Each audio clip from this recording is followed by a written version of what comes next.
म्हणजेच की एक वेगळा मुद्दा मतीनबाईंनी मांडला की या ठिकाणी रक्षा खडसेंची भूमिका या मतदारसंघासाठी नव्हे तर या शहरासाठी सुद्धा तितकीच महत्वाची आहे जितकी ते रावेर लोकसभेसाठी आहे. त्यांना कार्यकर्त्यांची फळी उभं करणं आणि वेगवेगळे कामांचं नियोजन करणं हे सगळं अतिशय महत्वाचं ठरणार आहे. अतिशय मोलाचा सल्ला हा मी या ठिकाणी मी रक्षाताईंसाठी मानेल.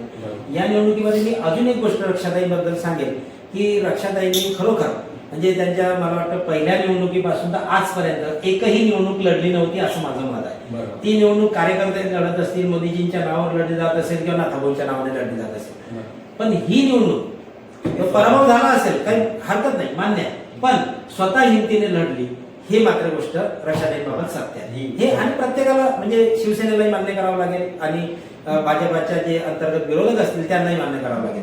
आता या बाबतीत मी आता दोघांना माझा एक प्रश्न, माझा एक शेवटचा प्रश्नाकडे वळतो आणि प्रश्न अतिशय महत्वाचा आहे.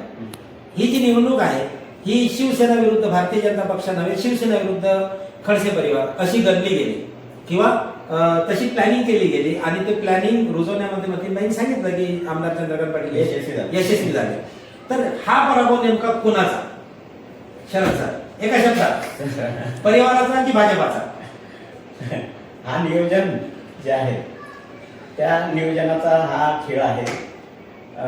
याच्यामध्ये मला असं वाटतं नाही, एका शब्दात उत्तर पाहिजे की परिवाराचा पराभव की भारतीय जनता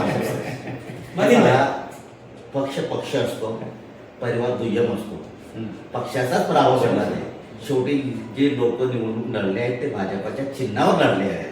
त्यामुळे परिवार जरी चंद्रकांत पाटील समोर आणलं, परिवार म्हणजे खडसे परिवार विरुद्ध शिवसेना असं जरी चंद्रकांत पाटील यांनी समोर आणलं तरी खासदार तो भारतीय जनता पार्टीचा पॉलिटिकल आन्सर मतीनबाईंनी सुद्धा दिलेला आहे, पण त्याला बेस आहे आणि ते मूल्याला धरून आहे किंवा तत्वाला धरून आहे.